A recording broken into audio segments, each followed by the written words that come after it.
सुबह के 5 बजे का समय था। शहर के कोने में एक पुराना मंदिर और उसके पत्थरों की सीढ़ियों पर एक बूढ़ा आदमी बैठा था। चेहरे पर झुर्रियाँ थी, हाथ में एक पुरानी माला और आंखों में एक अजीब सी चमक। लोग रोज उसे वहीं देखते। कोई उसके पास से गुजरता तो बस सोचता, कितना गरीब लगता है, शायद किसी सहायता की उम्मीद में बैठा होगा।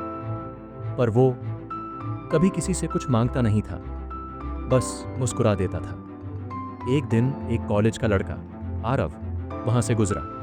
उसने देखा वो बूढ़ा आदमी बच्चों को अपने आसपास बिठाकर कुछ सिखा रहा है। बेटा, अगर जीवन में कुछ पाना है ना तो सबसे पहले देना सीखो। आरव को ये बात अजीब लगी। खुद के पास तो कुछ नहीं और ये दूसरों को देने की बात कर रहा है। वो ठहर गया, बोला, बाबा आप क्या देते हो जब खुद इतने गरीब हो? बूढ़ा मुस्कुराया, बेटा कर्म ही तो सबसे बड़ा धन है। अगर कर्म अच्छा हो तो तकदीर देर से ही सही पर झुकती जरूर है। आरव ने उसी दिन से हर सुबह उस बूढ़े आदमी से मिलने का निश्चय किया। धीरे धीरे उसे पता चला उस बूढ़े का नाम गिरीश दास है और कभी वो भी एक बहुत बड़ा व्यापारी हुआ करता था। 20 साल पहले उसके बेटे की एक दुर्घटना में मौत हो गई। उसने सब कुछ छोड़ दिया, दौलत, बिजनेस, नाम, और निकल पड़ा दुनिया से कुछ देने, कुछ सीखने के सफर पर। वो गांव-गांव घूमकर बच्चों को पढ़ाता, गरीबों की मदद करता, पेड़ लगाता, कई बार भूखा भी रहता, लेकिन किसी से कुछ नहीं मांगता। लोग कहते, पागल है ये आदमी, पैसे छोड़कर संत बन गया। पर गिरीश दास बस मुस्कुरा देता। पैसा खो सकता है बेटा, पर पुण्य नहीं। साल बीतते गए, लोग भूल गए उसे।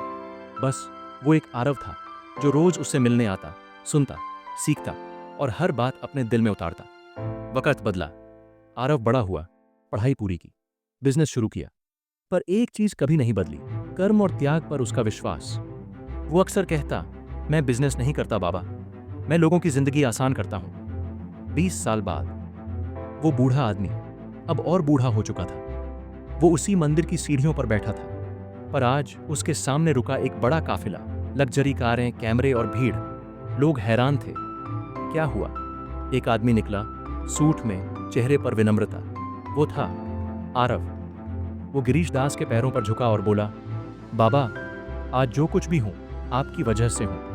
आपने सिखाया था कि कर्म सबसे बड़ा धन है और मैं आज वो ही देने आया हूं। उसने उन्हें एक कागज दिया। वो था एक ट्रस्ट का रजिस्ट्रेशन पेपर जिसका नाम था गिरीश दास मानवता ट्रस्ट, जो पूरे देश में अनाथ बच्चों की पढ़ाई, खाना और घर का खर्च उठाएगा। बाबा की आंखें भर आईं। बेटा, तूने तो सच में अमीरी का मतलब बदल दिया। कुछ दिनों बाद वो बूढ़ा आदमी इस दुनिया से चला गया। मंदिर की वही सीढ़ियां उसका आखिरी आसन बन गई, पर पीछे छोड़ गया एक अमर सबक, पैसा कमाना आसान है पर पुण्य कमाना वो कर्म से होता है। जो देने की सोच रखता है वही असली अरबपति है। आज भी हर सुबह उस मंदिर की सीढ़ियों पर फूल रखे मिलते हैं और बच्चे वहीं बैठकर पढ़ते हैं, क्योंकि किसी गिरीश दास ने सिखा दिया था, गरीबी में भी अगर दिल अमीर हो तो किस्मत को झुकना पड़ता है।